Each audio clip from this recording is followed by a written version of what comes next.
جبکہ اللہ کے نبی نے اپنی زندگی میں ایک رات آپ شب برات میں قبرستان بھی گئے تھے فاتحہ پڑھنے کے لیے، درود پہنچانے کے لیے، ایصال ثواب کے لیے۔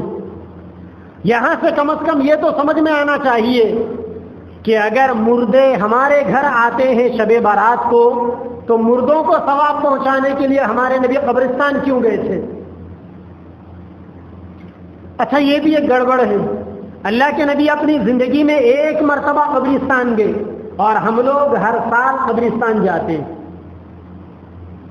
آپ جائیے شہروں کو، شب برات کے دن باضابطہ قبرستانوں میں لائٹوں کا انتظام۔ کیوں؟ کیونکہ اب آئیں گے مسلمان فاتحہ پہنچانے کے لیے، درود پہنچانے کے لیے۔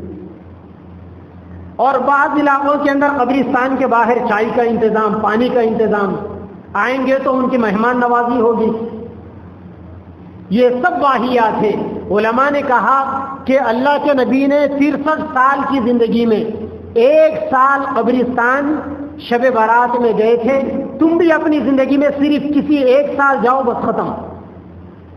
بقیہ مردوں کو ثواب پہنچانے کے لیے قبرستان جانا ضروری نہیں ہے۔ آپ دنیا کے جس کونے میں بیٹھے ہوئے ہیں کچھ پڑھ کر ہاتھ اٹھا کر دعا کر دو یا نیت کر لو کہ اے اللہ نے میں نے جو کچھ پڑھا ہے اس کا ثواب میرے فلاں مردے کو، میرے خاندان کے فلاں مرحوم کو اللہ ثواب پہنچا دیں گے۔ ورنہ اللہ تعالیٰ ان مردوں کے خاندان والوں کو بھی ثواب پہنچا دیتے ہیں جن لوگوں کے پیر نہیں ہیں چل کر قبرستان جانے کے لیے، جن لوگوں کے منہ میں زبان نہیں ہے، اللہ تعالیٰ ان کے خاندان کے مردوں کی بھی مغفرت کرتے ہیں۔ وہ دل ہی دل میں سوچتا ہے اے اللہ مجھے زبان نہیں، اگر زبان ہوتی میں پوری قرآن پڑھتا اور میرے مردے کے نام پر بخشتا، بس وہ نیت کرتا ہے، اس کو زبان نہیں ہے، وہ گونگا ہے، بول نہیں سکتا، اللہ تعالیٰ پوری قرآن کا ثواب اس کے خاندان کے مردوں کو پہنچا دے۔ ایک لنگڑا لولا آدمی، 2 پیروں سے معذور آدمی نیت کرتا ہے اے اللہ اگر مجھے پیر ہوتے میں قبرستان جا کر میرے خاندان کے مردوں کے لیے مغفرت کی دعا کرتا، یہ نیت ہی کرتا ہے، اللہ تعالیٰ اس کی نیت کے بقدر اس کے خاندان کے مردوں کی مغفرت فرما دیتے ہیں۔ اسلام یہ ہے، اور تم نے اسلام کو کیا بنا دیا؟ واہیات کا اڈا بنا دیا۔ یہ رات اللہ کے نبی نے فرمایا عبادت کی رات ہے، اور علماء نے لکھا کہ اس رات میں اجتماعی عبادت کرنا نہیں ہے، جمع ہو کر عبادت کرنا نہیں ہے، یہ رات انڈیویجولی عبادت کرنے کی رات، یہ رات انفرادی عبادتیں کرنے کی رات۔ اسی لیے صحابہ اس رات میں انفرادی عبادتیں کرتے، اپنے اپنے گھروں میں جا کر عبادتیں کرتے، لیکن ہم نے کیا کیا؟ اس رات کو جگنے کی رات، بیان کی رات۔ لہذا بعض مسجدوں میں پکوان کا بھی انتظام ہوگا، کھانے کا بھی انتظام، اس میں 2 گھنٹے برباد کریں گے۔ بعض مسجدوں کے اندر چائے کا انتظام، اس میں آدھا 1 گھنٹہ برباد کریں گے پینے پلانے میں، بنانے میں۔ اور اکثر مسجدوں کے اندر 10 بجے جماعت، 11 بجے جماعت۔ اللہ کے نبی نے فرمایا کہ شب برات کے دن مغرب کی نماز میں اللہ تعالیٰ آسمان پر آ جاتے ہیں، پہلے آسمان پر، اور اعلان ہوتا ہے گناہوں سے بخشش کا، پریشانیوں کو دور کرنے کا، بیماریوں کو صحت میں بدلنے کا، مغرب کے ساتھ اعلان۔ آج کل مغرب 6:30 بجے، 6:30 بجے اللہ تبارک و تعالیٰ آ گئے، اور یہ کم وقت مسلمان 11 بجے سے پہلے مسجد کو نہیں آتے، یہ کم وقت مسلمان 10 بجے سے پہلے مسجد کو نہیں آتے، اور عقل مار کھا گئی لوگوں کی، الٹی گنگا بہنے لگی۔ جگنے کی رات ہے، لوگ نہا دھو کر آئیں گے۔ ارے بے وقوف، تیرے لیے اللہ تعالیٰ مغرب میں آ گئے اور تو روزانہ کی 8:15 8:30 کی عشاء کی نماز پڑھنے والا، آج 11 بجے تیرے پاس عشاء کی جماعت۔ گھنٹوں کے گھنٹوں برباد۔ اور جب آئیں گے نہا دھو کر، ویسے بھی انسان جب سارے زندگی کے ایکٹیویٹیز سے فارغ ہو کر پانی نہاتا ہے، نیند آتی ہے آدمی کو، اور ہم سمجھتے ہیں کہ بشاشت آتی ہے صحت کے اندر۔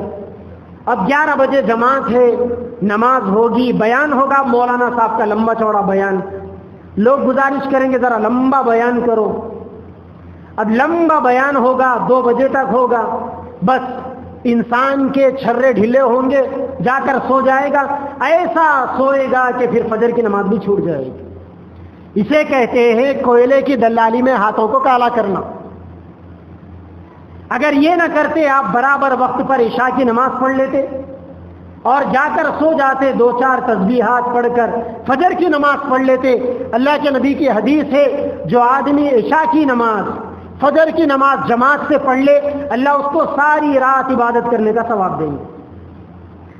ایسا ہوتا تو اچھا ہوتا، لیکن یہاں کیا ہونے لگا؟ یہاں یہ ہونے لگا کہ ہم نے اس رات میں عبادت کے نام پر عشاء کی جماعت میں گھنٹوں برباد کر دیا ہوں.